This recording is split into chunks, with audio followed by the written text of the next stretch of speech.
Mix off the spoon here.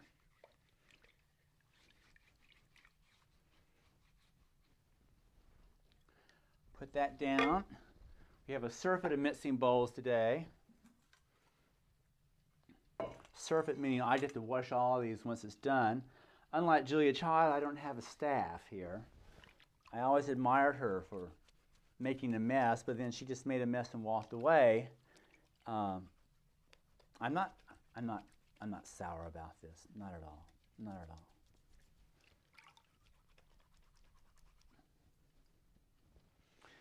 Okay. Pick the towel up off the floor. Now we've done the cornbread. We've done Bertha Hitt's crumb cake, and now we're going to do Edna E.B. Heller's Black Joe cake. A Black Joe cake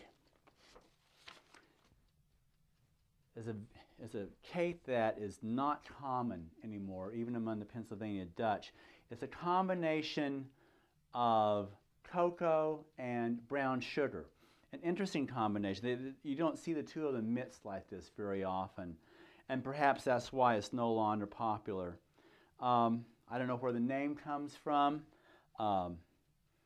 It seems racist, but I'm not going to gloss over the fact that that's what it's still called. So what we're going to do is we're going to start with 2 cups of brown sugar.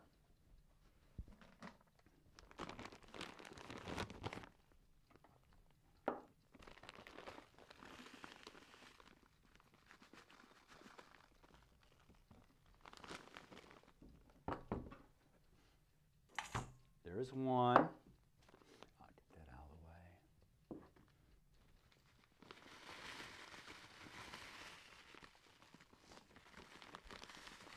We have the 2 cups of brown sugar. Add 2 eggs and a ½ cup of softened butter. And you stir all this together. Actually, we've already added the eggs and the butter. We ran out of tape, so rather than remixing this, we're going to pick up from where we are. I've already added the eggs, already added the ½ cup of softened butter, and have that as one mixture.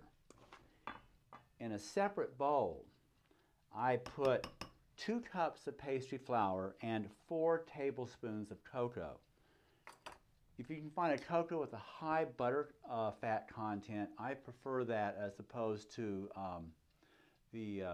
I think find a low butter fat content makes a very harsh cocoa for my taste. So if you can find a high butter fat cocoa, I think that works very well in a cake like this. So we have the dry ingredients, we have the wet ingredients, and now what we're going to do is we're going to first of all we're going to put the cornmeal away. We're going to get a ½ cup of buttermilk. See where we are with that. So you use a lot of buttermilk or sour milk in this baking, but it adds a wonderful flavor. And we're going to put a teaspoon of vanilla. Now, I make my own vanilla, and it's very simple to do. Though not always as simple to open up the lid. I have, I'd say, a dozen vanilla beans in here.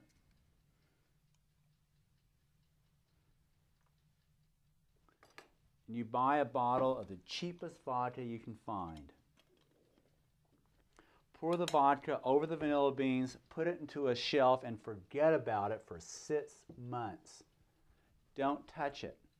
What you'll see is that the vodka, the alcohol in the vodka actually extracts, pulls the flavor of the vanilla beans into the liquid and makes a breathtaking vanilla. This vanilla, I'm going to hold it up again.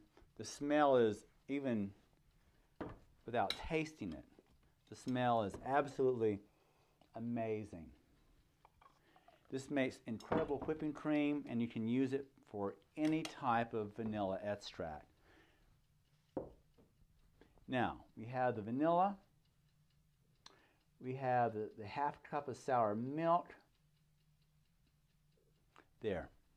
Now what we're going to do is we're going to add the vanilla, half of it, to the brown sugar, egg, and butter bowl. We're going to add half of the dry mix, and you stir it up. Again, this is going to be a rather heavy, dense cake. Not quite as heavy as Bertha's. Stir it up.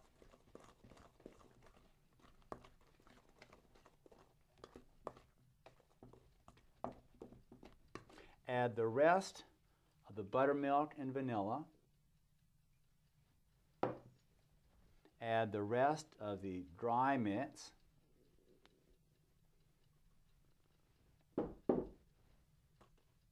Stir it in.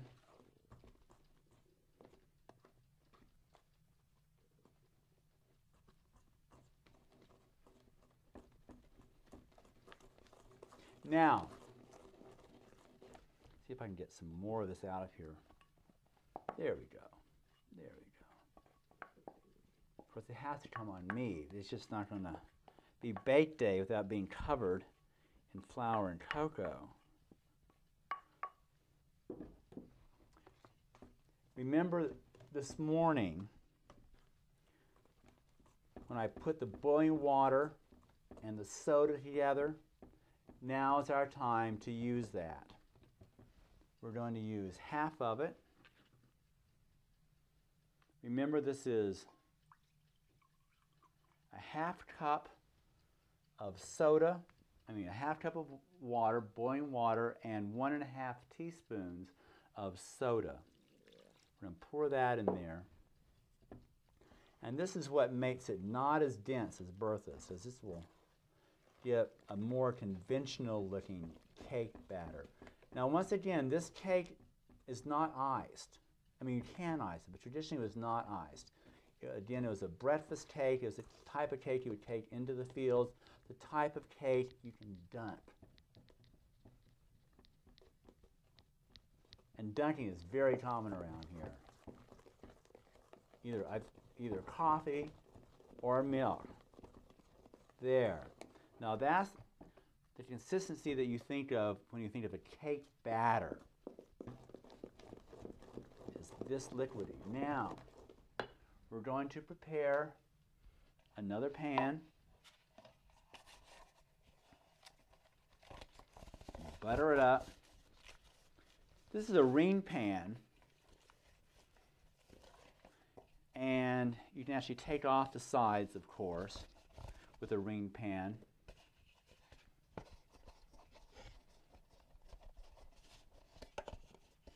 We'll do that later on to show off the cake if we want to show it off. We'll see what it looks like.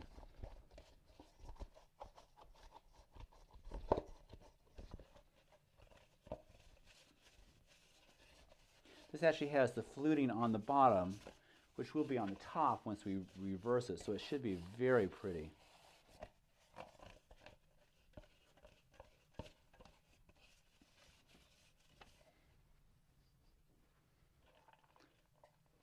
Dust it with flour.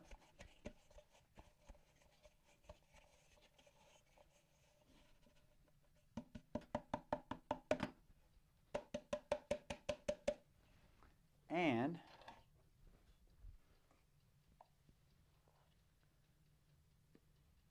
pour the batter into the pan.